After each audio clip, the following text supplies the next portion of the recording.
Hello friends, मैं sir doctor Salman Naseer. दोस्तों, मैं अपनी ड्यूटी में जब राउंड पर था तो एक पेशेंट से मेरी मुलाकात हुई जिनको प्रॉब्लम थी चिकन पॉक्स की। जी हाँ दोस्तों, मैं आप लोगों के साथ यही केस शेयर करने जा रहा हूँ। ये पेशेंट आप देखेंगे तो इनके पूरे बॉडी के मैक्सिमम हिस्से पर इस तरह के ब्लिस्टर रैशेस हैं, या फिर इसको दाने हम कह सकते हैं, जो कि अब सूखने लगे हैं।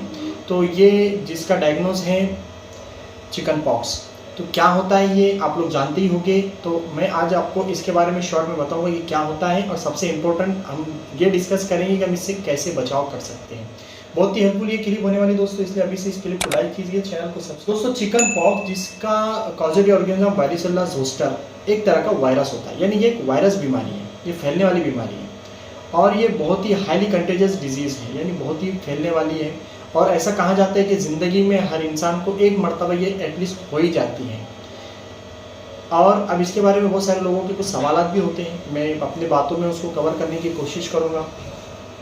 तो सबसे पहले हम जानते हैं कि दोस्तों ये फैलता कैसे है। जैसे कि मैंने आपको बताया, वेरिसेला जोस्टर वायरस इसका मेन जो है कॉजेटिव ऑर्गेनिज्म है, लेकिन इसके अलावा एयरबॉर्न यानी कि ड्रॉपलेट्स जो होते हैं, चाहे इंसान खांसे या उसको छींके आए स्नीजिंग, तो इससे जो पार्टिकल्स होते हैं बहुत बारीक, उसके ज़रिए फैलने के चांस होते हैं। सेकंड थिंग, सलाइवा यानी थूक।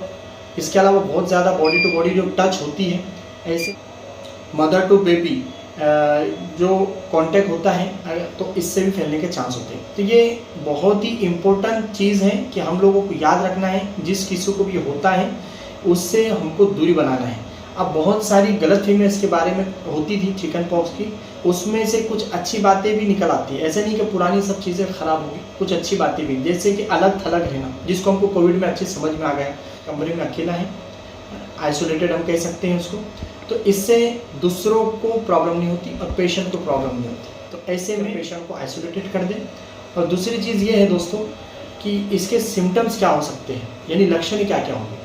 लक्षणों के अंदर दोस्तों आम फ्लू लाइक सिम्टम्स, जैसे कि क्योंकि वायरस है, फीवर होगा, राइगर्स होगा यानी चील्स, ठंड बजना। इसके अलावा कमज़ोरी इसमें बहुत होती है, और ये दाने निकलने से पहले 2 से 3 दिन पहले ही पेशेंट को जनरलाइज वीकनेस, आम जिस्मानी कमज़ोरी होती है, बहुत कमज़ोरी होती है।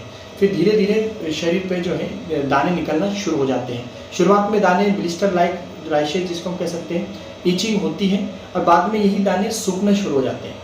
बॉडी के तकरीबन या मैक्सिमम हिस्से पर ये होते हैं, जैसे कि पेशेंट को आप देख रहे हैं बॉडी के तकरीबन हिस्से पर। और ये जो दाने हैं ये जब उरूज पे होते हैं तो ये बहुत तकलीफ देते हैं। बर्निंग सेंसेशन यानी जलन इनमें होती है, ब्लिस्टर लाइक। और इसके अलावा ये जो है इचिंग इसमें होती है, खुजली इसमें होती है, और इंसान को थोड़ा सा अनकंफर्टेबल कर देती है। जैसे ये पेशेंट हमसे कंप्लेन कर रहा था कि बिल्कुल मुझे नींद नहीं आ रही है, डिस्टर्ब होता है वो पेशेंट।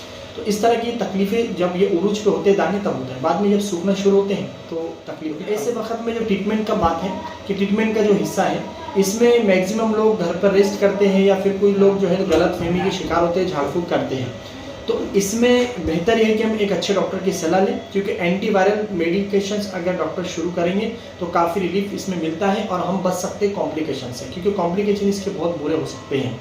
इससे हम वक्त पे अगर डॉक्टर को बताएंगे तो डॉक्टर हमें रेस्ट के साथ साथ सही मेडिकेशंस भी देंगे, और इसमें मैक्सिमम सिम्टोमेटिक भी मेडिकेशंस दी जाती है, जैसे कि फीवर है, बुखार के लिए बुखार की दवा है।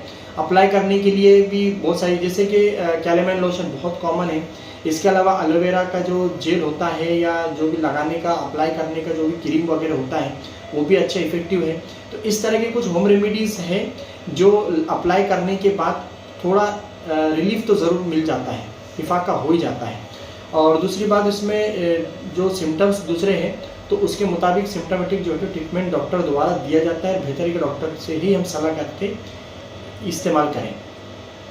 अब बचाव में और दूसरी चीज़ ये है इम्पोर्टेंट कि हम पेशेंट से दूरी बनाए रखें, हमेशा हाइजीन को मेंटेन करें, और सबसे अच्छा तरीका ये है कि हम इसके बारे में जो है सही जानकारी लेकर वैक्सीन ले लें। वैक्सीन वैसा तो अभी अच्छा रिवाज है कि बचपन से ये सब चीज़ों की वैक्सीन दी जाती है, लेकिन किसी भी उम्र में आप इसकी वैक्सीन ले सकते हैं, किसी भी उम्र में से बस। और एक बहुत इंपॉर्टेंट चीज़ इससे बचाव का ये, जो पेशेंट जिसको ये हो चुका है वो दानों को वो ना छेड़े, क्योंकि वो जब छेड़ेगा तो वो बढ़ने के चांस होते हैं उससे, और उससे तकलीफ बढ़ सकती है। तो ये था दोस्तों ये केस जो मैंने देखा, आप सोचा कि आप लोगों के साथ शेयर करो, डिस्कस करो आप लोगों के साथ। तो आप लोगों को अगर पसंद आया तो आप इस क्लिप को लाइक करें, चैनल को सब्सक्राइब ज़रूर करें। Thank you.